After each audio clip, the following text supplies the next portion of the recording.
Mpendwa mtazamaji wa Hope Channel Tanzania na Mahubiri TV kwenye YouTube, nikukaribishe tena kwenye kipindi chetu kizuri, kipindi cha Na Tuombe.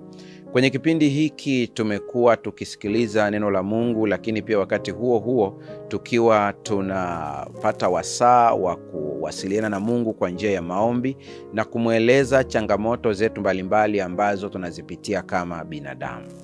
Na pia unapata fursa ya kutuma ujumbe mfupi wa maneno, ambapo ujumbe ule tunautumia kukuombea. Kama vile ni wewe, tunaongea na wewe moja kwa moja.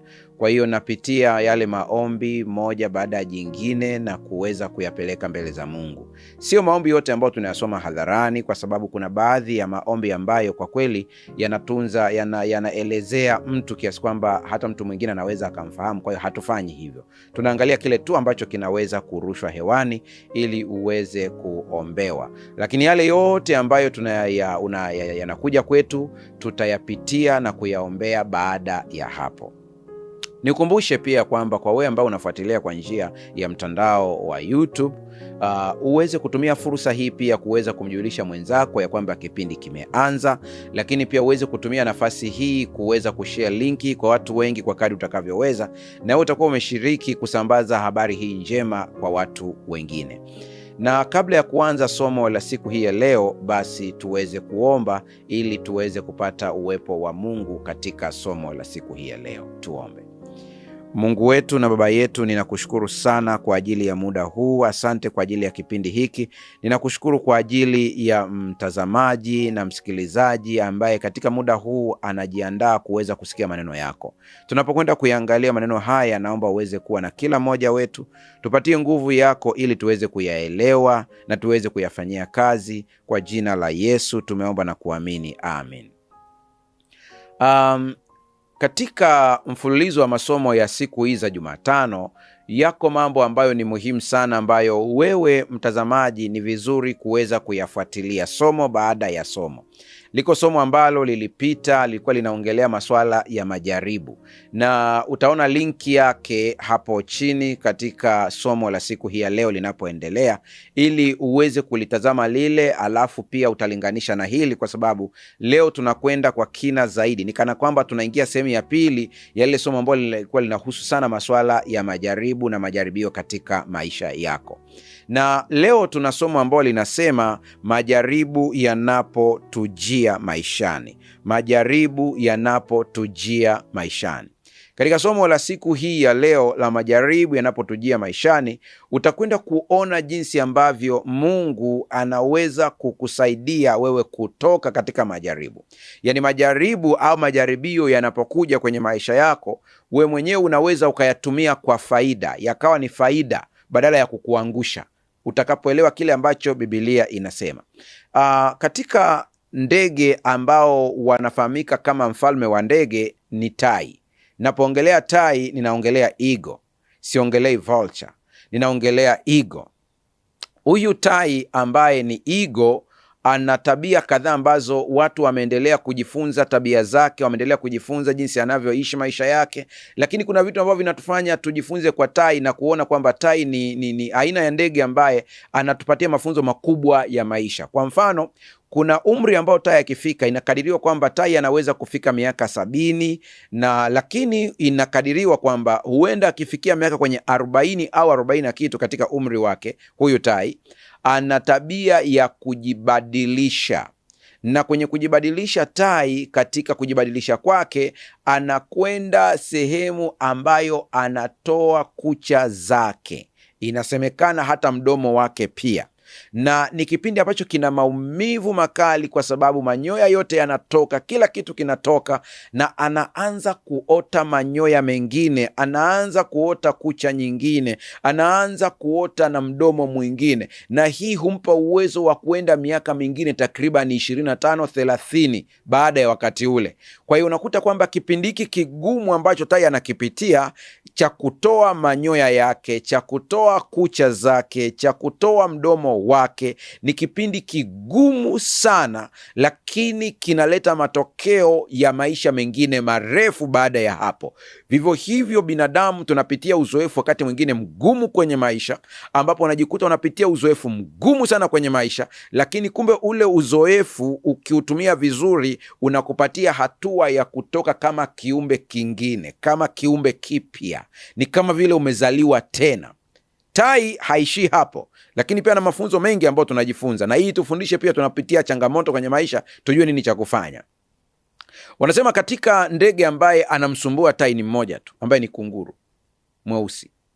Hawa wengine wote sio tishio kwa tai, lakini kunguru mweusi ni tishio. Au kuna mwingine tena jamii yake ambayo ni kama mchanganyiko wa tai na kiumbe mwingine ambaye pia naye anamsumbua tai, lakini sio sana kama vile kunguru, maana kunguru ni mdogo. Lakini wataalamu wa ndege wanasema kwamba tai anapokuwa yuko mahala, kunguru anakuja anapanda kwenye mgongo wa tai, lakini tai hahangaiki sana kupambana na kunguru aliyepo kwenye mgongo wake.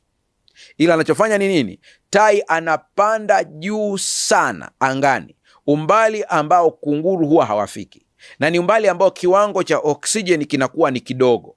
Kwa hiyo kinamfanya huyu kunguru ashindwe kupumua vizuri, na anapoona ameshindwa kupumua vizuri, kunguru automatiki ataondoka kwenye mgongo wa tai na atashuka na kumwacha tai akiwa huru. Hii inatufundisha kwamba wakati mwingine unapopitia mashambulizi ya watu kule kazini, unapopitia changamoto pale ulipo, panda juu zaidi kuliko kiwango ambacho adui zako wanaweza kupanda. Na kiwango hicho namba moja ni kiwango cha maombi. Panda juu kiroho zaidi. Tumia changamoto kuwa ni muda wa wewe kuongea na Mungu zaidi, ili uendelee kupanda zaidi. Unapoendelea kupanda zaidi kiroho, unafikia kiwango ambapo adui zako hawezi kupumua tena, watakuacha. Usipoteze nguvu kupambana nao. Lakini pia wakati mwingine unapopitia magumu pale kazini, inakuwa ni wakati wako wa kujiendeleza kimasomo pia. Panda juu zaidi kimasomo tena zaidi. Endelea kupanda zaidi kiwango ambacho hawezi kufika. Hayo ni masomo mbalimbali ambayo tunajifunza katika viumbe kama hawa. Lakini sikia hili, majaribu yanapotujia maishani, tufanye nini? Unaweza ukashangaa kwenye maisha ya kiroho, maisha ya kiuchumi, maisha ya kindoa, maisha ya kawaida, maisha ya kiafya, mnaweza kupitia uzoefu sawa na watu fulani fulani, lakini ukagundua kwamba wenzako wanajua namna ya kupambana kuliko wewe. Mfano ambao nimeuelezea kuhusu huyu ndege ambaye anaitwa tai.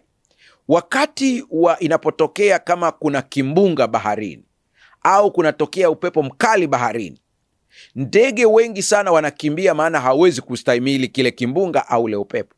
Lakini wataalamu wa ndege wanasema tai anatumia kile kimbunga au ule upepo kupaa. Yaani wakati upepo unapokuwa mkubwa unapeleka juu sana, yeye anautumia ule kupaa zaidi na kupata mawindo yake kwa wepesi.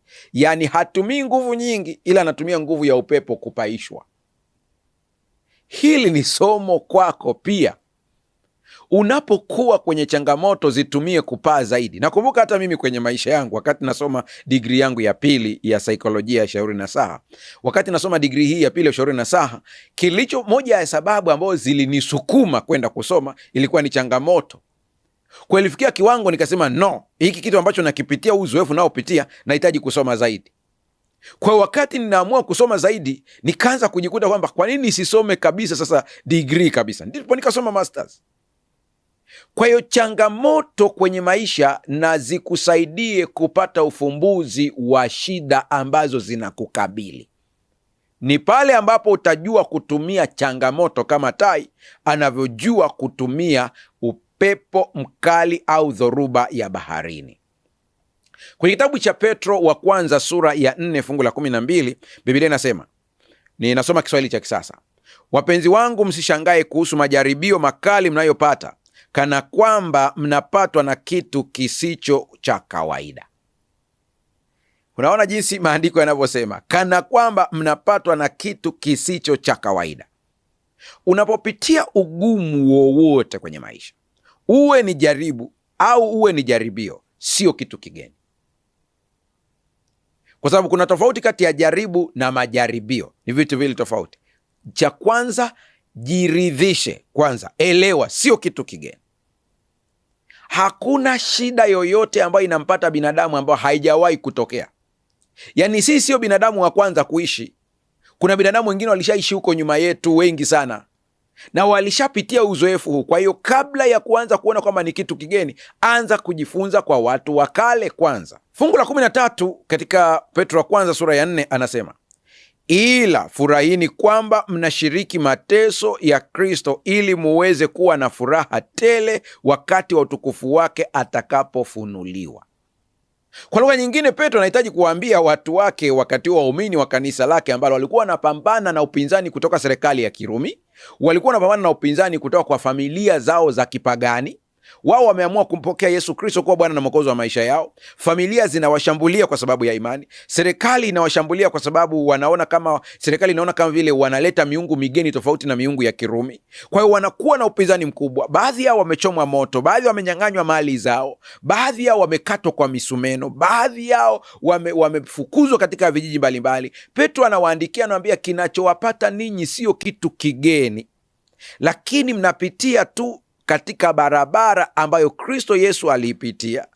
Na unapoitazama hili fungu kwa haraka, wanasema kwani Yesu alishapata mateso, kwa nini nami niyapate? Kuna kitu hapa kimuhimu Petro amekieleza, ila furahini kwamba mnashiriki mateso ya Kristo, ili muweze kuwa na furaha tele wakati wa utukufu wake utakapofunuliwa. Ni kana kwamba anasema uzoefu mnaopitia, faida yake ni kwamba unawasaidia ninyi kuwa na sifa nzuri ya kuwa na baraka na kufikia kiwango cha utukufu ambacho Kristo Yesu alikipitia. Tunapojaribu kuleta fungu hili katika maisha ya kila siku, ni kwamba katika kila changamoto au mateso au majaribu au majaribio, utakapotoka hautakuwa tena katika levo ile ile ya kiroho uliokuwepo mwanzoni. Hautakuwa tena katika levo ile ile ya kiuchumi uliokuwepo mwanzoni. Hautakuwa katika levo ile ile ya ufahamu uliokuwa nayo mwanzoni. Utakuwa umevuka na kufika katika levo nyingine bora zaidi, iliyo nzuri zaidi. Hiyo ndiyo maana yake. Lugha nyingine iliyotumika hapa katika kitabu cha Petro ni mambo ya ghafla. Ni kama vile ni jambo la ghafla. Sema msidhani kama ni jambo la ghafla. Majaribu na majaribio au changamoto ni matukio tusiyoyapenda ambayo yanatupata maishani, ambayo yanatokea wakati mwingine kwa ghafla bila kutarajia. Hiki ni kitu muhimu sana. Yaani hujajiandaa, ghafla unaambiwa kwamba kuna hasara imeingia. Ghafla unaambiwa gari lako limeharibika. Ghafla unaambiwa kuna tukio, yani kuna matukio ambayo yanakupata ghafla mpaka unapata msongo. Ghafla unaambiwa kazi huna. Ghafla unaambiwa umepata ajali. Ghafla, yani kuna vitu vinatokea kwa ghafla, vinakutisha mpaka vinakupa msongo. Nakumbuka kwa wale ambao mnafuatilia vizuri masomo haya ambayo nimekuwa nikiarusha kupitia runinga hii, nimesema hivi, msongo ni kitu ambacho kinapokuja kwenye maisha yako kinaweza kukuletea faida kama ni msongo mzuri unaokusukuma kwenye maendeleo, lakini ni msongo ambao unaweza kukuletea matatizo, athari, kama ni msongo ambao umedumu kwa muda mrefu, kwa kuwa msongo unazalisha vichocheo mwilini vya kupigana au kukimbia. Na homoni ya msongo ambao mojawapo ni cortisol hormone inaweza kusababisha kinga za mwili kushuka. Lakini anasema mambo ya ghafla ambayo yanakupata inategemea wewe unaweza ukayadhibiti namna gani. Hebu sikia ili kusaidie unayenitazama sasa hivi. Huwezi kudhibiti mambo yanayotokea kwenye maisha yako, lakini unaweza ukadhibiti namna unavyoitikia kile kinachotokea kwenye maisha yako.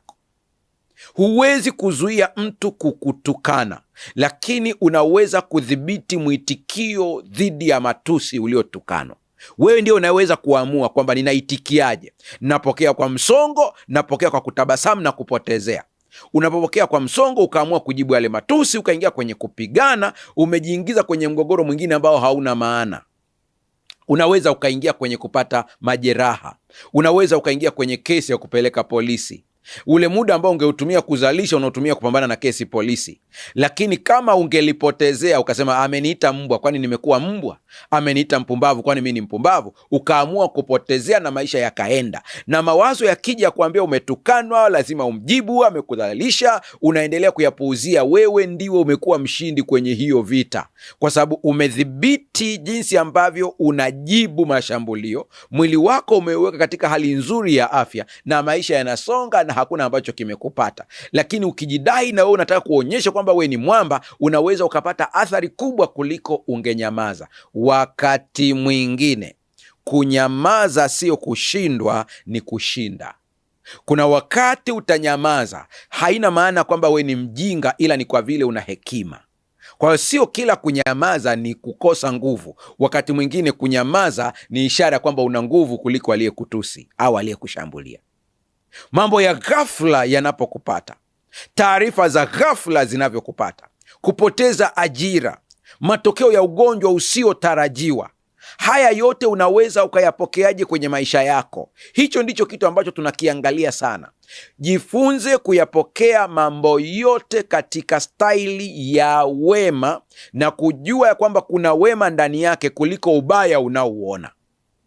Ile changamoto ambayo unaipitia kwenye ndoa yako ione katika mtazamo wa wema na wala sio katika mtazamo wa ubaya. Maana unavyoendelea kuchukua katika mtazamo wa ubaya, unajiongezea msongo, unajiongezea kupungukiwa na uwezo wa nguvu, unaingiza matatizo mengine mengi, afya yako inazorota, unapunguza hata umri wa kuishi na unaongeza magonjwa kabisa. Jaribu au jaribio lolote sio kitu kipya, ndicho ambacho Petro ametuambia. Petro anatuambia sio kitu kipya, sio kitu ambacho kimetupata tu hakijapata wengine, sio kitu kipya. Ukielewa sio kitu kipya, ujue ya kwamba kuna namna ya kutoka hapo. Sio kitu kipya. Na wakati mwingine macho yetu ndio yanaweza yakaona vibaya, lakini kumbe kuna jambo jema liko ndani yake. Kwa mfano, mtoto anapochomwa sindano anachukia sana kile kitendo, lakini kile kitendo kina faida kwa sababu kinaleta afya katika mwili wake na kuua wadudu. Yako baadhi ya matukio kwenye maisha yetu yanaweza kuonekana kuwa machungu, lakini mwisho wake yanakuwa na ubora na ni mema. Kumbuka kitabu cha Petro wa kwanza sura ile ya 4 fungu la 12. Angalia kile ambacho anakisema Petro: wapenzi wangu, msishangae kuhusu majaribio makali mnayoyapata, kana kwamba mnapatwa na kitu kisicho cha kawaida. Yaani kitendo cha kupata changamoto yoyote katika maisha yako, lakini kitu cha kwanza ambacho kinatua kwenye akili yako nasema hili ni jambo la kawaida. Hapo umepumzisha ubongo wako, unaweza ukapokea majibu. Unajua, unapokuwa na hamaki unafanya kazi katika mfumo wa chini wa akili ambao huwezi kutoa majibu mazuri. Ndio maana ukipatwa na shida yoyote, cha kwanza ni kutulia. Askari yote akiwa vitani, wakati anapigana pakatokea kitu, ukihamaki unaweza ukajikuta kwenye mikono ya adui tayari. Lakini ukatuliza ubongo wako kwanza, unasaidia ubongo wako kufanya analysis ya kwamba hiki ni kitu gani kimetokea na nifanye nini. Lakini napotokea kwamba wewe ni mtu wa kuhamaki kila kitu kinachotokea, huwezi kujua namna ya kupata majibu. Nataka nikuambie, majibu yote ya matatizo yetu yapo. Tatizo ni kwamba hatujatuliza ubongo. Hebu fikiria akili za wanasayansi duniani, wote duniani unawafahamu wewe, wa chemistry, wa biology, jinsi ambavyo unawafahamu wote, wa fizikia, wangeliungana kuwa kitu kimoja, tukaacha kutengeneza mabomu na silaha za kuuana wenyewe kwa wenyewe, fikiria kusingekuwa na vita Iraq, kusingekuwa na vita kama vile za Kuwait, kusingekuwa na vita kama vile za Palestina na Israel, kusingekuwa na vita za Russia na Ukraine, kusingekuwa na vita kule Kongo, kusingekuwa na vita kule Sudani. Dunia yote ingekuwa kwenye amani. Hawa wanasayansi wakakutana pamoja katika utulivu na ikatumika rasilimali yote ya dunia kuwawezesha hawa, wangegundua namna ya kurefusha maisha na kuwa na amani duniani. Lakini kwa sababu wako bize kutengeneza silaha ili kujihami dhidi ya maadui, badala ya kuwa bize kuangalia tufanyeje tuondokane na magonjwa, uwezo wa kupata majibu unashuka. Tunapata majibu ambayo sio sahihi, ambayo yanaleta athari. Ndivyo ilivyo hata katika familia. Familia yoyote yenye migogoro haina maendeleo. Kwa nini? Nguvu ambayo ingetumika kuleta maendeleo inatumika kutatua migogoro na kujihami na kupambana. Ili ni kosa kubwa sana. Jambo la kwanza, unapopata jaribio lolote au jaribu katika maisha yako, elewa sio kitu kigeni, elewa sio kitu kipya. Ukishasema hiki ni cha kawaida, subiria baada ya hapo utaanza kupata majibu katika tatizo ambalo linakukabili. Majaribu na majaribio yana vyanzo viwili tu. Majaribu na majaribio yana vyanzo viwili tu. Kwa kila unapoona kuna changamoto unayoipitia, lazima ujue chanzo kwanza, lazima uangalie chanzo. Na wakati mwingine kabla hujajua lakini ujue kuna vyanzo viwili, na hii itakusaidia wewe kujua kwamba hapa ninajibu kwa namna gani, hapa napambana kwa namna gani. Ukijua chanzo, madaktari wanaelewa kabisa kwamba kupambana na ugonjwa ni kitu kingine, lakini kujua chanzo cha ugonjwa ni kitu kikubwa zaidi. Unapojua chanzo cha ugonjwa, unakuwa na majibu ya kudumu. Unajua nifanyeje ili niweze kudhibiti. Kwa hiyo ugumu wowote unaopitia kwenye maisha, iwe ni changamoto ya ugonjwa, iwe ni changamoto ya kiroho, iwe ni changamoto ya kiuchumi, iwe ni changamoto ya kimaendeleo, iwe ni mambo kwenye ukoo wenu unaona kwamba yanakuja na kujirudia kama tulivyojifunza, iwe ni aina ya dhambi ambayo umeshindwa kuiacha, iwe ni kitu chochote kile, ukishajua chanzo chake kwanza, inakusaidia sana kujua kwamba utakidhibiti namna gani. Chanzo cha kwanza cha majaribu na majaribio hutoka kwa Shetani. Hii lazima uweke akilini. Kwa unatakiwa uangalie, hivi huyu ambaye ananifanyia hivi ni Shetani au ni Mungu? Kwa utakapogundua kwamba ni Shetani, utajua nini cha kufanya, utajua uchukue hatua gani. Kwenye kitabu cha Wathesalonike wa kwanza ile sura ya 3 fungu la 5 anasema hivi: kwa hiyo mimi nami nilipokuwa siwezi kuvumilia tena, nalituma mtu ili niijue imani yenu, asije yule mjaribu akawajaribu na taabu yenu ikawa haina faida. Kuna kitu muhimu sana hapa, mtazamaji. Kwa hiyo mimi nami nilipokuwa siwezi kuvumilia tena. Kuna kitu Mtume Paulo alikuwa anakipitia, akajaribu kuvumilia, sema nimeshindwa kuvumilia. Kwa nini umeshindwa kuvumilia? Anasema ibidi nichukue hatua. Hatua gani? Hatua niweze kumtuma mtu ili tuweze kuijua imani yenu. Siku zote silaha ya kwanza katika majaribu yoyote unayoyapitia, yoyote, ni imani. Yeyote ambaye imani yake haitetereki atatoka salama wakati wa majaribu. Mimi sijui unapitia nini wakati unaponisikiliza, sijui unapitia ugumu gani katika masaa haya unaponisikiliza. Mimi sijui kuna kitu gani ambacho kimekuwa ni kigumu kwenye maisha yako kiasi kwamba unakata tamaa, hata umefikia kiwango cha kuwaza kujiua, hata umefikia kiwango cha kufikiri uende porini ukakae peke yako mahala fulani. Mimi sijui unapitia nini, lakini nachokuambia ni hiki: katika yote utakayopitia, shikilia imani. Ndiyo kamba pekee ambayo inaweza ikabaki usidondoke katika shimo na kupotea. Paulo anasema nalituma mtu ili nijue imani yenu, asije yule mjaribu akawajaribu na taabu yenu ikawa haina faida. Unaweza ukawa umehangaika katika Ukristo wako, umeenda kanisani, unafanya ibada, unatoa zaka, unatoa sadaka, unatoa malimbuko ya kwanza, lakini bado unajikuta ya kwamba unaharibu imani yako mwishoni, kiasi kwamba tabu yako yote badala ya kuwa na faida inakuwa ni bure. Maana umemruhusu mjaribu. Ametajwa mjaribu, anasema asije yule mjaribu akawajaribu. Shetani anapokujaribu lengo lake ni kukuangusha. Hiyo ndiyo target yake. Fungu hili ukilisoma kwa lugha ya mkoloni, kuna maneno haya, anasema for this cause when I could no longer forbear I sent to know your faith. Samahani, kwa nirudie tena. For this cause when I could no longer forbear I sent to know your faith, lest by some means the tempter have tempted you and our labor be in vain. Kazi yetu ikawa ya bure. Kuna kitu muhimu sasa, sentensi au neno muhimu la lugha ya mkoloni ulipate hapa. I sent to know your faith.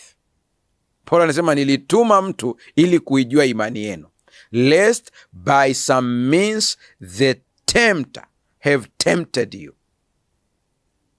Kumbe kuna ambaye anaitwa mjaribu hapa, lakini huyo mjaribu anaitwa tempter. Sasa ana tempt. Kumbe shetani ana tempt, analeta temptations, analeta majaribu. Lengo lake ni nini? Anataka akuangushe. Tulikuwa tunatega ndege tukiwa wadogo, na kati ya mfumo mzuri wa kutega ndege ambao tulikuwa tunautumia, kuna aina fulani ya ndege ambao wanafanana kama njiwa pori. Tulikuwa tunatumia mbegu za mnyonyo, mti unaitwa mnyonyo. Tulijua kwamba wale ndege wanapenda sana aina ya ile mbegu ya mnyonyo. Kwa tulikuwa tunaipasua ile mbegu vizuri na tunaweka ule mtego wa kunasa. Kwa ule mtego ambao tulikuwa tunautumia tukiwa wadogo ulikuwa unaweka vijiti viwili, lakini pia na kijiti kimoja hapo katikati, ambapo kuna kamba ndefu inafungwa, na ile kamba unaiweka pale chini vizuri. Pale ndipo unaweka kale kamti kakukanyaga, na mbele unaweka zile mbegu za mnyonyo huku na huku. Kwa hiyo ndege anapokuja akiziona, anakula mbegu ya kwanza, anatamani kwenda kwenye mbegu ya pili, na anapoenda kwenye mbegu ya pili kuna mahali anakanyaga. Akikanyaga ule mtego unafyatuka, anafungwa mguu. Kwa hiyo lengo letu la kuweka ile punje pale ilikuwa ni ili tuweze kumshawishi ndege aweze kukanyaga mtego. Nisikilize vizuri hapa. Njia nyingine, tunapojaribu kuwinda wale ambao tunaita kukupori kwa lugha nyingine, lakini ni jamii ya kuku wanaoishi porini, tulikuwa tunatumia punje za mchele au punje za mpunga, wakati mwingine mahindi yaliyokatwakatwa kidogo kidogo. Tulikuwa tunachimba shimo kubwa chini, na pale tunatengeneza zile mbegu, tunaziweka chache pembeni, lakini pia tunaweka mbegu nyingi pale katika lile shimo. Kwa tunahakikisha tumefunga na karatasi vizuri lile shimo, na ile karatasi ndipo unaweka zile mbegu ambazo zingine umezinasisha na gundi.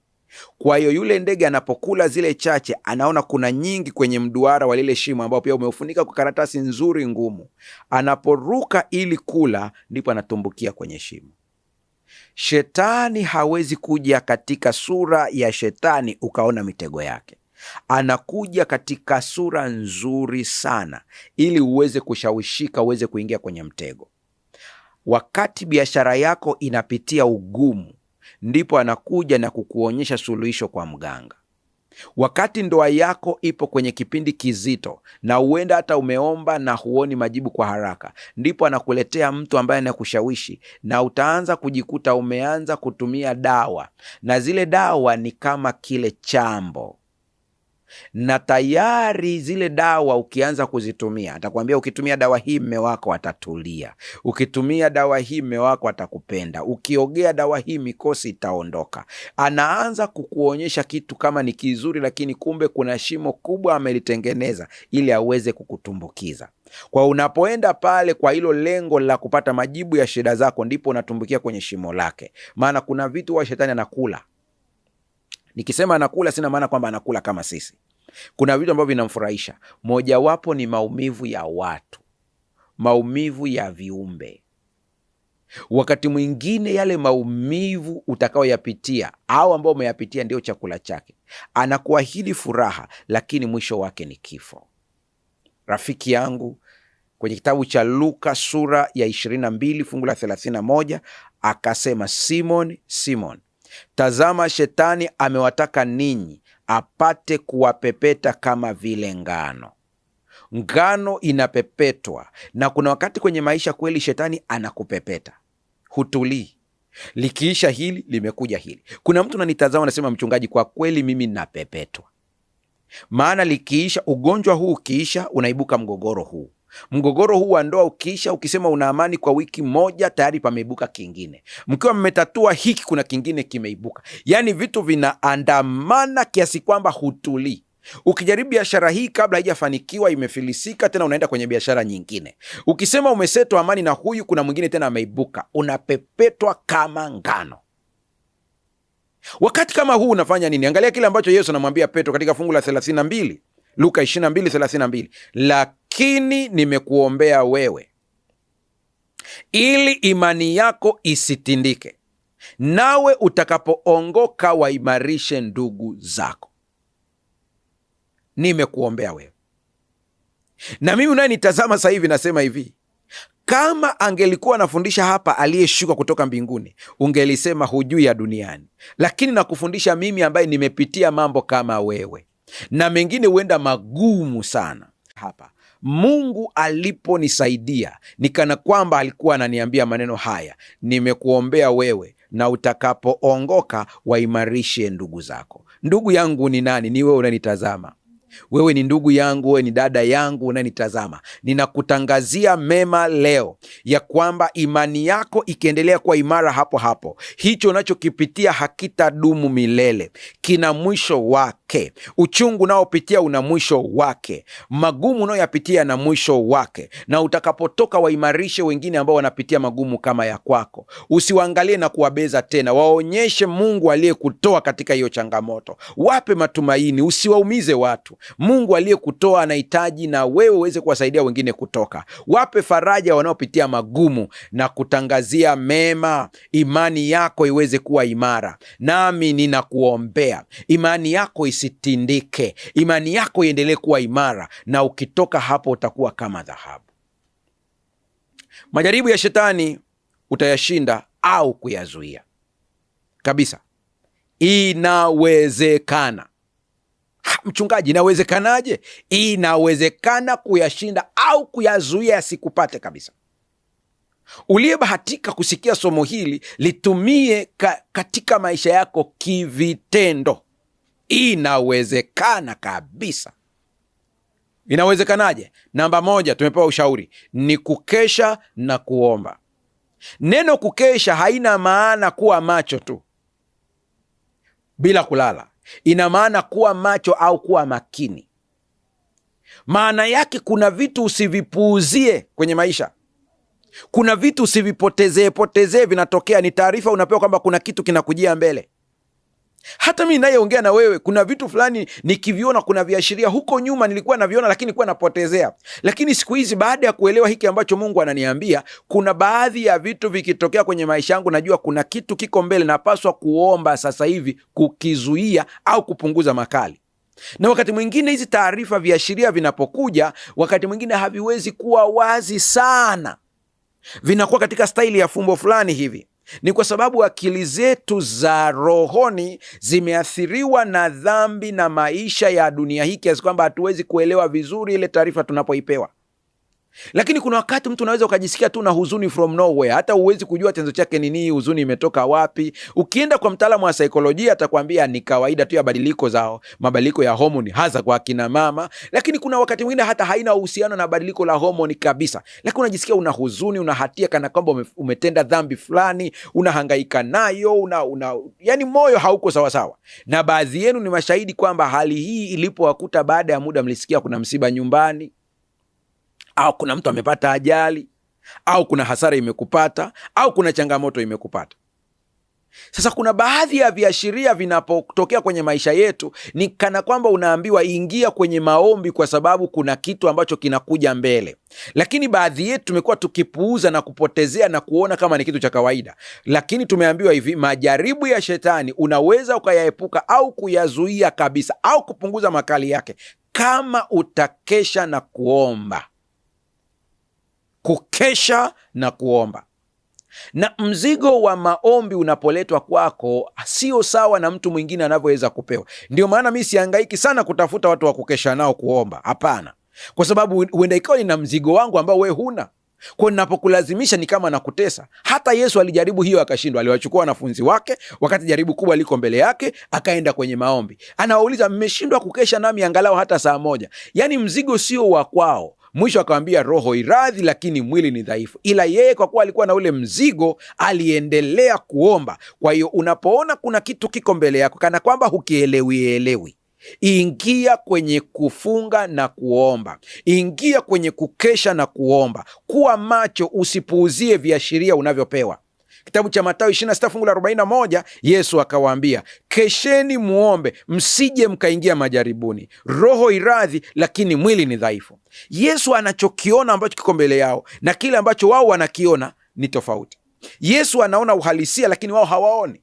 Kwa Yesu akawavuta wanafunzi wake kana kwamba anaambia, ingieni kwenye maombi, kuna kitu kizito kinakuja mbele. Kuna jambo zito linakuja kwenye familia yako, kuna jambo zito linakuja kwenye biashara yako, kuna jambo linakuja kwenye maisha yako, na Mungu kwa kuwa anakupenda anakupa hizi ishara mapema.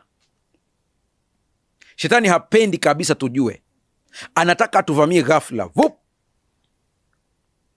Yeye ndicho anachokitaka.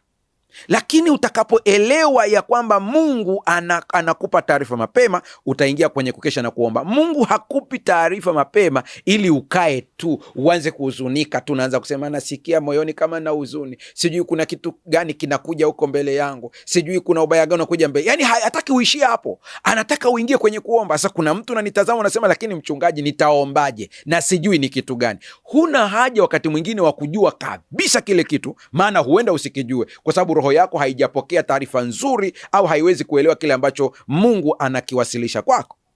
Lakini unaweza ukaomba kwa kusema, kuna kitu naona kama kiko mbele yangu, kuna kitu kiko mbele yangu na inavyoonekana hakina uzuri kwangu.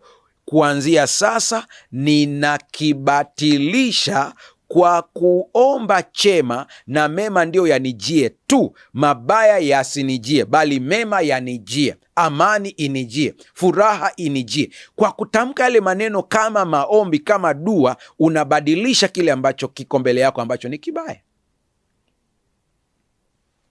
Kitabu cha Petro wa kwanza sura ya 5 fungu la 8 anasema, muwe na kiasi na kukesha, kwa kuwa mshtaki wenu Ibilisi kama simba angurumaye huzunguka zunguka akitafuta mtu ammeze. Kuna vitu muhimu hapa vya kubeba. Muwe na kiasi na kukesha.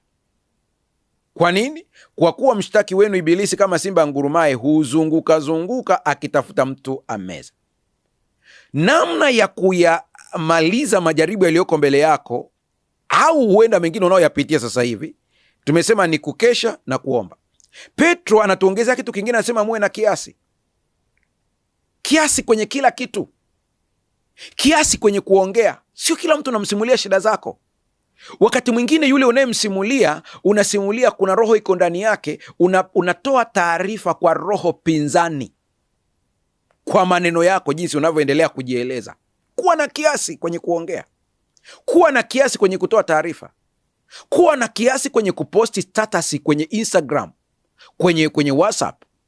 Baadhi ya status zinatuelezea kile unachokipitia. Kuwa na kiasi.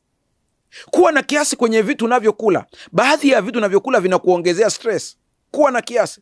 Kwa mfano, watu wengi, asilimia kubwa, unapokuwa na msongo unavutiwa sana kula vitu vyenye sukari, unavutiwa kutumia vinywaji vya caffeine. Vinywaji vile vinakuongezea stress zaidi. Wakati wa msongo sio wakati wa kunywa vitu ambavyo ni hatari kama hivyo. Sina maana kwamba wakati mwingine pia uvitumie, tumia kwa kiasi. Kuwa na kiasi. Kuwa na kiasi. Hata huo ugali, kuwa na kiasi. Kuna wakati mwingine, wakati wa msongo ndio wakati anakula sana, kwa hiyo ananenepa sana. Mtu anakuambia, mimi nikiwa na stress ndipo nanenepa zaidi. Unanenepa zaidi kwa sababu unakula sana. Kuwa na kiasi. Lakini nasema muwe na kiasi na kukesha. Kuwa na kiasi na kuwa macho. Usipuuze viashiria. Shetani ni kama simba angurumaye akizunguka zunguka. Hili andiko pia linakufundisha kitu muhimu sana. Yesu alimshinda shetani, kwa hiyo hana meno, na kwa sababu hana meno, yeye anatafuta mtu ammeze. Kwa hiyo anaponguruma ni kuleta vitisho. Kuna saa vitisho vya shetani anavileta makusudi ili wewe mwenyewe ujichanganye uende kwake. Nilikuwa naangalia video clip moja ya mnyama ambaye alikuwa amejificha dhidi ya simba. Simba alikuwa amechanganyikiwa kabisa, hajui yule mnyama yuko wapi, lakini wamekaribiana hatua chache. Yule mnyama pale alipo ametulia, anamuona simba, lakini simba hamuoni. Yule mnyama alikuwa ni hawa wanyama tunaita nyumbu. Badala ya kutulia pale pale alipo, akaanza kujitikisa namna hii. Wakati anatikisa namna hii, ndipo simba anaona kumbe kuna kitu kinatikisika pale. Simba alipoona hapa, ndipo akaanza kumkimbiza na mnyama yule akakimbia. Kumbe yule mnyama angetulia pale pale alipo, pale pale angetulia, simba angeondoka na asingejua kuna mnyama yuko hapa. Pamoja na kwamba simba anajua kunusa lakini siku hiyo alishindwa. Ile video clip ukiangalia, unajua kwamba ni makosa ya yule mnyama. Kuwa na kiasi hata kwenye kutoa taarifa, kuwa na kiasi kwenye kujitikisa, pia kuwa na kiasi kwenye kila kitu. Kuwa na kiasi, jifunze kuwa na kiasi, kuwa na kiasi. Mungu akusaidie uweze kuwa na kiasi kwenye chakula. Ndio maana wakati wa changamoto ndio wakati wa kufunga, kile ni kiasi pia. Kuwa na kiasi na kukesha maana yake kuwa makini, kuwa makini hata unavyoingia kwenye social media. Kuwa na kiasi. Wakati mwingine unapitia changamoto, itakulazimu kuswitch off Facebook, kuondoka Instagram. Sina maana kudelete account, lakini kuto kuingia kabisa huko, ili ujipatie wasaa wa maombi na kusoma neno. Kuwa na kiasi.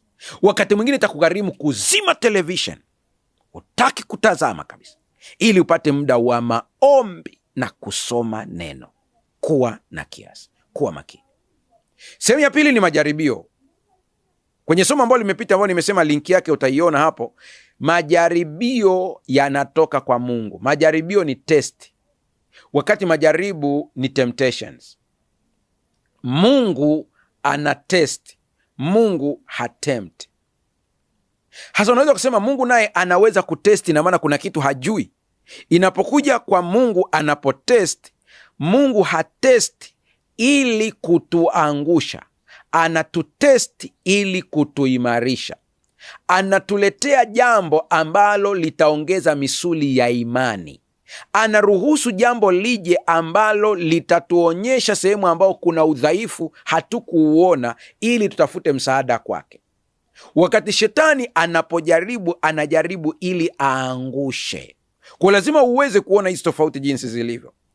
Kwa hiyo unapoona limetoka kwa Mungu, chanzo kama nilivyokuambia, ujue lengo lake sio kukuharibu, lengo ni kukuimarisha, lengo ni kufunua sehemu ambayo ulikuwa hujaijua.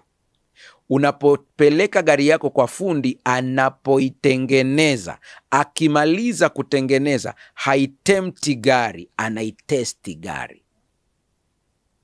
Nakumbuka nilipeleka gari kwa fundi hapo Dodoma, akaitengeneza gari yangu vizuri, kwa haina nguvu. Kuona kanyaga mafuta mpaka mwisho, lakini haina nguvu. Yule fundi akaingia, akairekebisha, akarekebisha. Alipomaliza kurekebisha, akaenda kwenye testing. Sikuenda naye, sikutaka kwenda naye, kwa sababu nilijua anachokwenda kufanya huenda kwa kanipa hofu, ila kwa vile ni fundi, ngoja aende. Akaondoka na ile gari, akakimbia. Ile gari ina spidi mpaka 200 na kitu hivi, nadhani kwenye 240, 220 kama sijakosea. Yule fundi alikimbia, alipata barabara ambayo alikimbia mpaka spidi 180. Ilipofika 180, kumbuka alikuwa anajaribu gari kwamba imepata nguvu kama ilivyokuwa. Alipofika 180, kuna mlio ulitokea kwenye upande wa mbele kule kwenye engine. Pup! Akapaki gari, akatulia.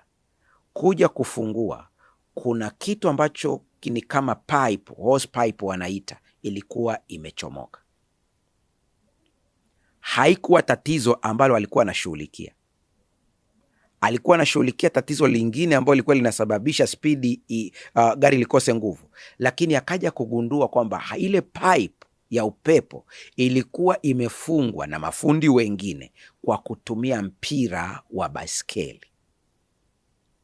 Kwa hiyo kitendo cha yeye kukimbia ile spidi, pressure ikawa kubwa, akagundua tatizo ambalo mimi nisingelilijua. Mungu anaporuhusu test ije kwenye maisha yako, ni kwa faida. Kuna vitu huvijui kwenye maisha yako, inabidi ya kufunulie.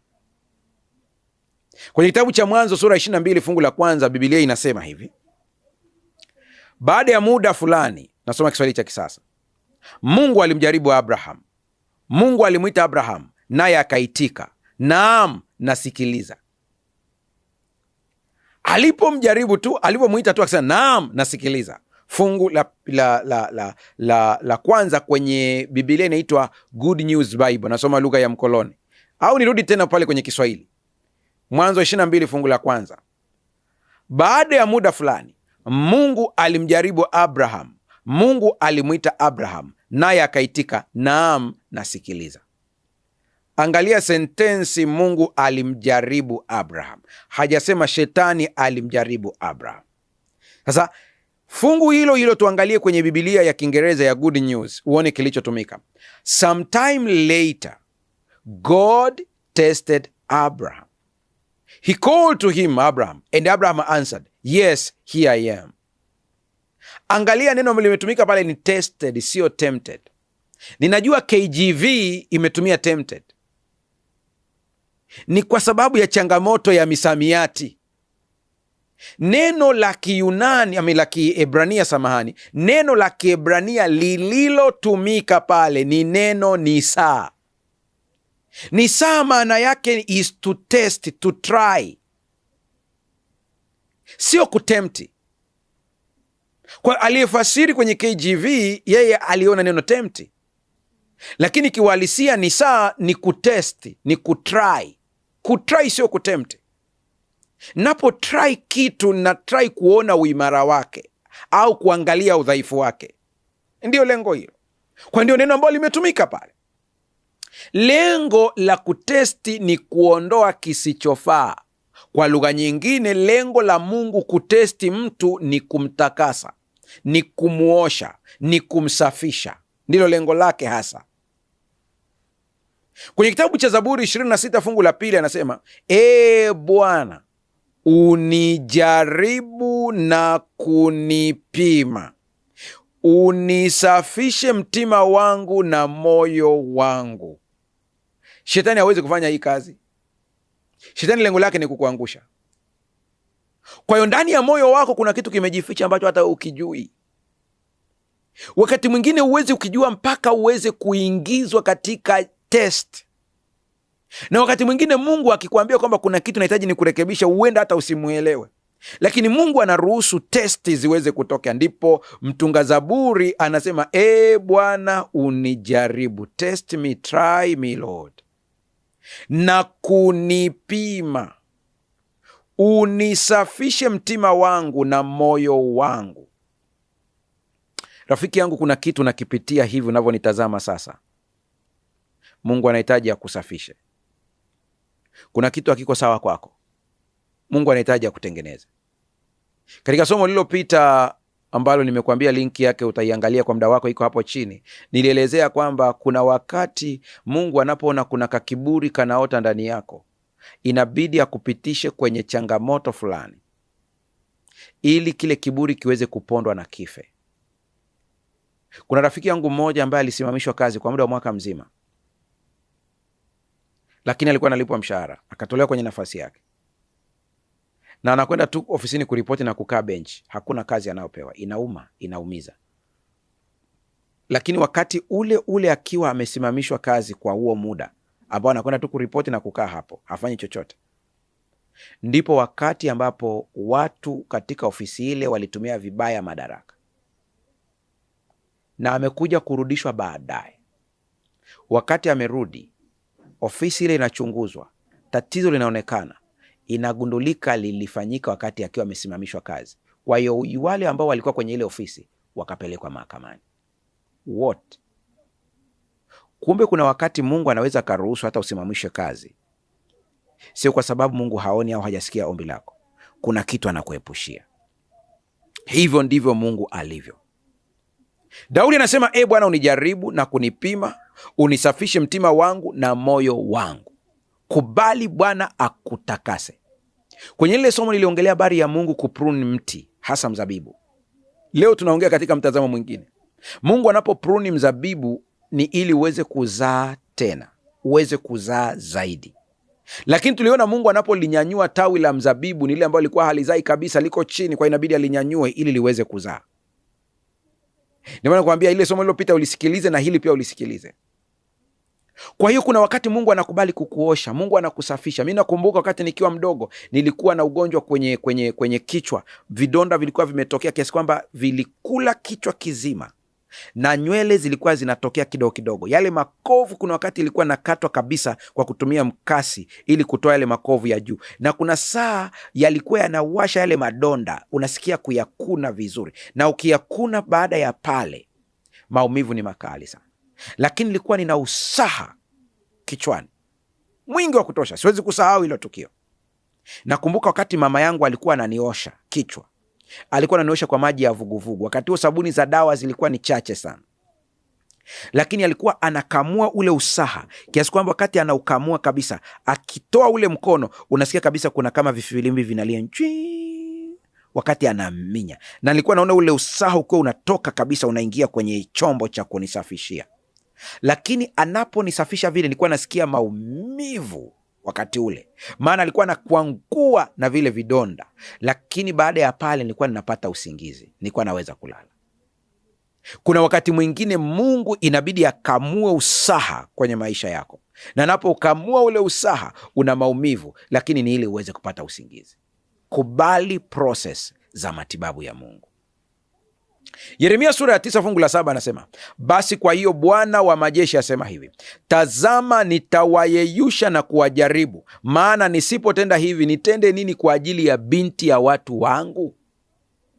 Angalia kile ambacho Mungu anakisema hapa. Anasema nitawayeyusha. Anaposema nitawayeyusha, maana yake ni nini? Kuna wakati mwingine hiyo hatua ni kama vile unayeyushwa, ni kama vile unayeyushwa kabisa kabisa, unayeyushwa. Mungu inabidi akuyeyushe ili akutengeneze tena. Katika kuyeyushwa, wakati mwingine kama kuna uchafu umeshika mahali, moto unapokuja ukiunguza pale, ni ili uchafu uweze kuondoka. Mahala fulani Biblia inasema akiisha kunijaribu nitatoka kama dhahabu. Yaani dhahabu ili iweze kuwa safi, kuna wakati inabidi ipitishwe katika moto, na ule moto unaunguza vitu vyote ambavyo sio dhahabu. Mungu anapokupitisha wakati mwingine katika testing, ni ili aweze kuondoa uchafu. Mungu anakuandaa kwa ajili ya nafasi ya juu, lakini anajua una tabia ya kuonea wafanyakazi walioko chini yako. Kwa inabidi akupitishe kwenye jaribio fulani gumu, ili atakapokupa madaraka ya juu uweze kuwahurumia walioko chini yako. Kubali jaribio la Mungu ili aweze kutengeneza. Sikiliza maneno haya ambayo nimeyapenda sana. Haya maneno nimeyapenda sana kwenye kitabu ambacho kimeandikwa na watu wawili ambao wameandika kitabu hiki. Ni bwana mmoja ambaye anaitwa Oswald Chambers, kwenye kitabu chake ambacho anakiita My Utmost for His Highest, na ukurasa ule wa 271 ana maneno haya: kama Roho wa Mungu akikuletea akilini mwako neno la Bwana lenye kukuumiza, basi jua kwamba kuna kitu fulani ndani yako anachotaka akiumize hadi kife. Kuna saa unasikia neno linakuja, neno la Mungu linasemwa na linakuumiza ndani ya moyo wako.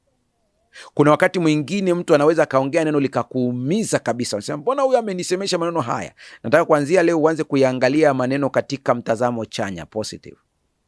Ukiona kuna kitu kimetamkwa kimekuumiza, kipo kwenye neno la Mungu, kipo kwenye mahubiri, usimchukie mhubiri, usichukie Biblia. Hata wakati mwingine kuna mtu anaweza kukusemesha neno gumu kabisa, usimchukie. Ni kwa sababu kuna kitu Roho wa Mungu amekiona ndani yako, anahitaji akiue kile kitu, ila ametumia lile neno ili liweze kukiua kile kitu. Utapata maumivu kwa muda, lakini ukiweza kuvumilia, kile kitu kinamalizwa, alafu wewe unakuwa salama. Wakati gani ni mgumu? Kuminywa jipu au kuliacha likiwa pale? Wakati jipu lipo, hata kama lina usaha, kuna maumivu yake, lakini uweze kuyalinganisha na maumivu wakati jipu linaminywa. Wakati jipu linaminywa kuna maumivu makali sana, lakini lengo ni kutoa kile kiini cha jipu ili uweze kuwa salama. Vivyo hivyo neno la Mungu likikugusa, likikuchapa, ni ili kile kitu kibaya kiweze kufa. Ndio maana kuna wimbo ambao tunaimba kabisa, utakavyo ili dhambi ife kwangu, ife kwangu. Unisafishe Mwokozi ndani na nje kwa moto, utakavyo ili dhambi ife kwangu, ife kwangu. Wakati ule unaposafishwa, kuna saa unasikia maumivu, lakini ni ili kile kitu kibaya kife. Kwa nini kutakaswa na Mungu kunafananishwa na tanuu au sehemu ya kuchomea dhahabu? Ni kwa sababu mbili.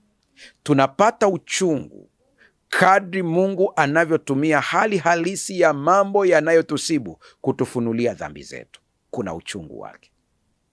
Kuna saa inabidi usemwe ili uweze kutengenezwa. Kuna saa inabidi watu wakuongeleshe maneno magumu, sio kwamba wanataka. Mungu akiruhusu, akiachilia watu wakusemeshe maneno magumu, usiumie kupitiliza. Alikuwa na uwezo wa kuwazuia, lakini kwa vile amewaachia mpaka wamekusingizia pale ofisini, wamekuinulia skendo, ni ili kuna kitu Mungu anahitaji kukiua ndani yako. Usiwachukie wale watu. Mungu alikuwa na uwezo wa kuwazuia usiku ule ule. Mungu alikuwa na uwezo wa kuwazuia wasifanye vile, lakini ukiona limeachiliwa, limekuja, lipokee kwa moyo wa kusema kuna kitu Mungu anahitaji anirekebishe. Nilikuwa naangalia memba wa KGB mmoja, ni kati ya watu wa KGB wa kule Russia, ni mzee mstaafu, na nilikuwa napenda sana kufuatilia maisha yake. Katika vitu ambavyo alikuwa anavisema, anasema every human being must learn how to embrace pain. Kila mtu binadamu lazima ajifunze kuyachukulia maumivu. Yanapokuja yana ujumbe, yanapokuja yana taarifa. Usipojua taarifa au ujumbe ulioko ndani yake, utaishia tu kusema nimeumizwa, lakini hutajua ule ujumbe ulioko ndani yake. Tunapata uchungu pale tunapojutia dhambi ambazo ziko wazi mbele yetu. Wakati wa toba pia ni wakati wa uchungu. Wakati wa ungamo ni wakati wa uchungu. Ni wakati wa kutoa machozi, lakini kwa lengo la kurekebishwa. Mungu anatumia wakati huu ili kututengeneza. Tunajisikia vibaya au uchungu tunapoingia kwenye pambano la roho na mwili, vita kati ya hizi aina mbili, mwili na roho.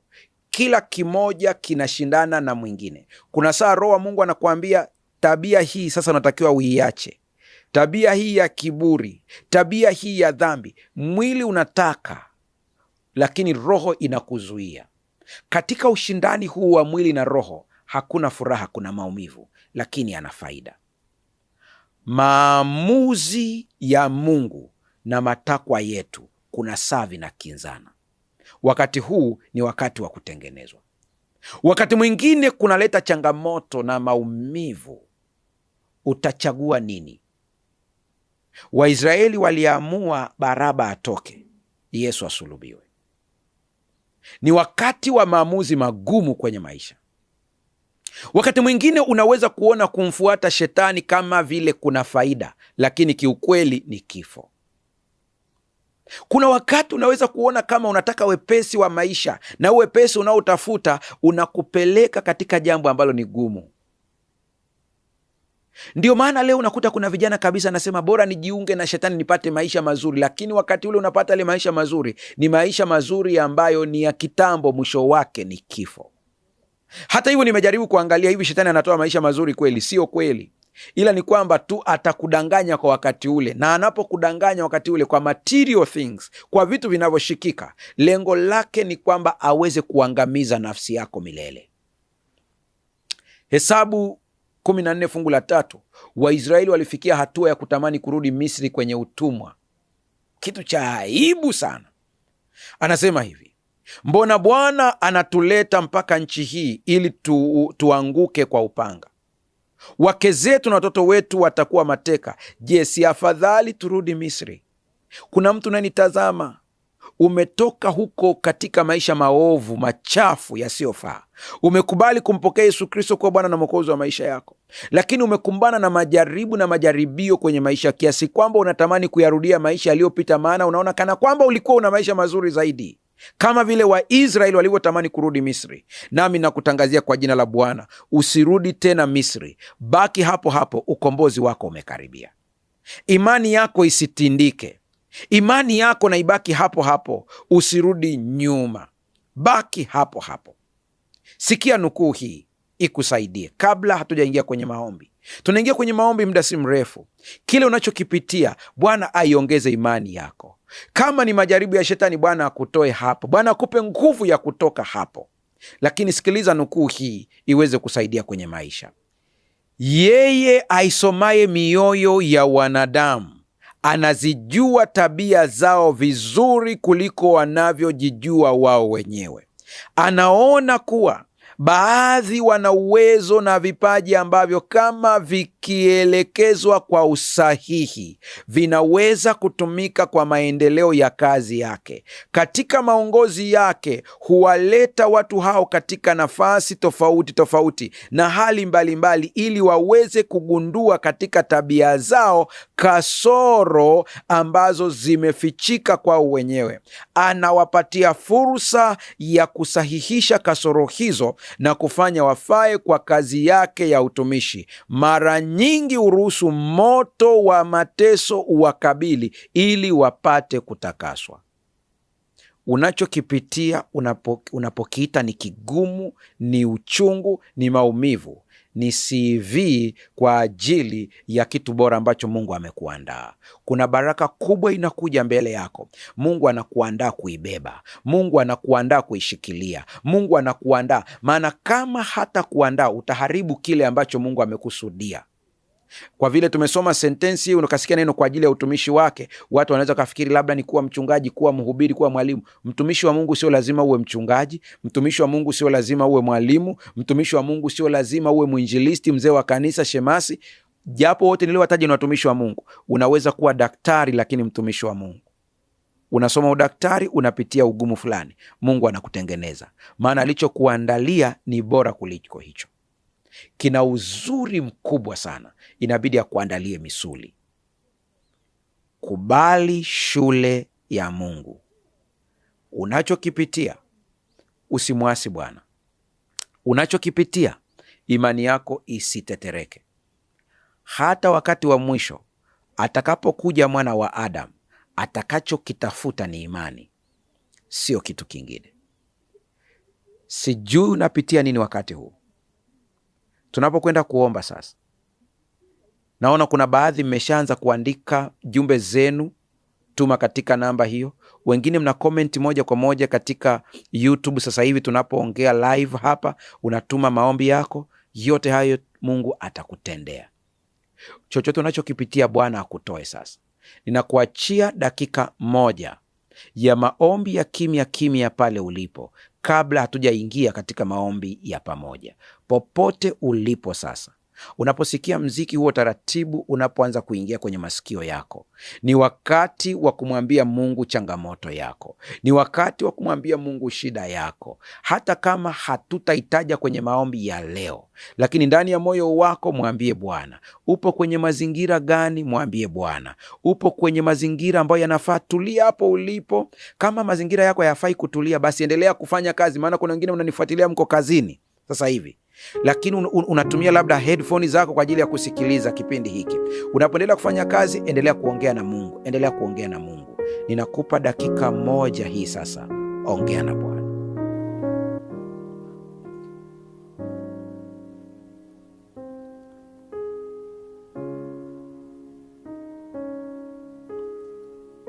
Endelea kuongea na Mungu, endelea kuongea na Mungu, endelea kumwambia Mungu changamoto yako, endelea kumwambia Mungu. Endelea kusema na Bwana, endelea kusema na Bwana. Muda si mrefu nitakwenda kusoma baadhi ya meseji zenu ambao tunaziingiza kwenye maombi. Muda si mrefu. Endelea kuomba, mwambie Mungu shida yako.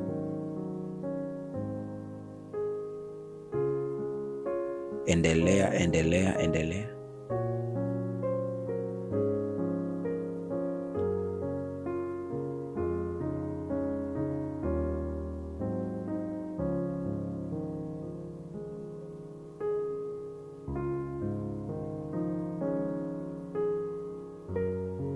Endelea kusema na Bwana.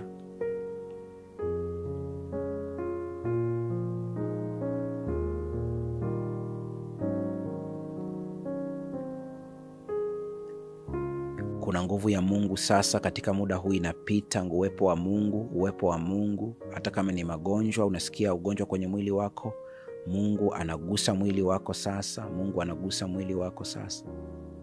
Ikiwa ni changamoto ya ndoa, mtaje mke wako kwenye moyo wako sasa, mpeleke kwenye maombi, mtaje mume wako. Ikiwa ni changamoto za watoto, taja majina yao ndani ya moyo wako sasa. Mungu anaona, Mungu anaona. Ikiwa ni ugonjwa, acha nguvu ya Mungu ikuguse sasa hivi. Na baada ya hapa, kile ambacho Bwana amekutendea, iwe ni uponyaji, comment hapo, andika, toa ushuhuda wako ili watu wengi waweze kuona kile ambacho Bwana ametenda. Na kwenda kusoma baadhi ya message muda si mrefu ili tuweze kuingia kwenye maombi ya pamoja.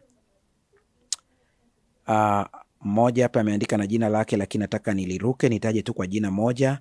Anaitwa Mariam, anasema naomba umwombee mwanangu ili Mungu aweze kumponya ugonjwa, ana hernia. Kwa mujibu wa madaktari, naomba umwombee. Tutaomba kwa ajili ya mtoto wako huyu. Anasema Bwana asifiwe, na nisaidie kuwaombea wadogo zangu wapate wachumba. Wanatamani kuolewa ila hawapati. Tutaliombea hili Bwana aweze kuwaonyesha mtu sahihi na kuwaondolea kila aina ya mikosi na balaa. Anasema mchungaji, ninaomba uniombee na changamoto ya ndoa ilisababisha kutengana kwa muda. Naomba uniombee niweze kurejea. Tutakuombea hili pia, Mungu aweze kutenda muujiza wa wewe kurejea katika ndoa yako. Mwingine anasema mchungaji, naomba uniombee imani yangu iwe kama ya Yesu, natamani kutembea katika nyayo zake. Na leo pia tumeongea habari ya imani. Bwana ataimarisha imani yako na kwa njia zake mbalimbali. Anasema habari mchungaji, masomo yako yananijenga sana. Naomba umwombee binti yangu, anasoma UDOM lakini ulimwengu umemteka. Tutaomba kwa ajili ya binti yako. Sijui uliyetuma ujumbe huu ni mama au ni baba, lakini tutaomba kwa ajili ya binti yako na Bwana anakwenda kutenda maajabu. Anasema mchungaji, Bwana Yesu asifiwe. Mimi naitwa Happy, naomba uniombee familia yangu. Tumeandama na magonjwa kwa muda mrefu ili Mungu atuponye. Happy, tutaomba kwa ajili ya jambo lako. Anasema ya mwisho sasa ambayo niingie kwenye maombi. Habari Pastor, naomba siku ya leo katika watu utakao waombea mniombee. Nimekuwa nikiota ndoto za kutisha na nyang'anywa vitu na mambo yangu hayafanikiwi. Tutaomba kwa ajili yako. Labda nitazame hii moja ya mwisho. Anasema mimi naitwa Alfred, nipo Tanga. Kuna ndoto inanisumbua mara nyingi, inanisumbua sana. Naomba Mungu anisaidie. Ameitaja hapa lakini sitaitaja kwa sababu ya kimaadili, na hili tutaliombea pia na Mungu atakusaidia. Haya mambo yataisha. Tunapoingia kwenye maombi sasa, mimi sijui kile ambacho nakipitia, lakini Mungu anajua. Tuombe. Baba Mungu, ninakushukuru kwa sababu ya upendo na neema yako. Asante kwa ajili ya somo la leo. Umetuambia tunapopitia majaribu au majaribio, cha msingi ni kuomba, ni kukesha, ni kuwa na kiasi. Kuna mtoto wako ambaye ananifuatilia sasa baada ya somo hili. Kuna mambo mengi ambayo anayapitia. Hata namna ya kuwasilisha kwako anakosa lugha. Wakati mwingine anapiga magoti hata anashindwa namna ya kutamka. Namleta katika mkono wako. Roho wako akasome moyo wake na kufikisha ujumbe. Kuna mwingine ambaye anajisikia kuishiwa nguvu, majaribu yamekuwa ni mazito. Naomba uweze kumshika mkono na kumtoa katika changamoto hizo. Tazama huyu ambaye ametuma ujumbe kwa ajili ya wadogo zake, anaomba ili uweze kuwapatia hekima na maarifa, waweze kupata familia zao, waweze kupata wachumba. Wape hekima na maarifa ya kuwatambua walio sahihi, mfalme wa amani. Ikiwa kuna vizuizi vya kiroho vikapate kuondoka kwa jina la Yesu Kristo. Tazama wale ambao wametuma jumbe zao wanasumbuliwa na changamoto ya ndoto mbaya. Baba, ukawapatie usingizi wenye amani na kuwaondolea kila aina ya vitisho vya mwovu Shetani. Ninamleta kila mmoja ambaye anaomba kwa ajili ya kupata mtoto, naomba uweze kugusa tumbo lake na mwakani majira kama haya akakumbatie mtoto. Angalia hata hawa ambao wanatuma jumbe zao sasa, wakituma ujumbe hapo katika chatting room yetu, wanaendelea kutuma jumbe zao wakihitaji maombi. Baba, hatuwezi kusoma zote, lakini wewe unaziona kila mmoja anachokiandika. Naomba uweze kuwatendea sawasawa na wingi wa fadhili zako. Ambao wanapitia changamoto ya afya, kwa jina la Yesu Kristo, pokea uponyaji wako sasa. Baba, naomba ukawafungue dhidi ya magonjwa, naomba ukawafungue dhidi ya changamoto mbalimbali. Ninakusihi kila kilichosemwa na ambacho hakijasemwa, wewe ni Mungu utendaye zaidi ya vile tuombavyo. Waliofungwa na nguvu za giza wakapokee kufunguliwa kwao sasa. Ewe pepo mchafu uliyemfunga mtoto wa Mungu, ninakuamuru kwa jina la Yesu Kristo, toke mara moja na usimuingie tena, kwa jina la Yesu Kristo tumeomba na kuamini, amen.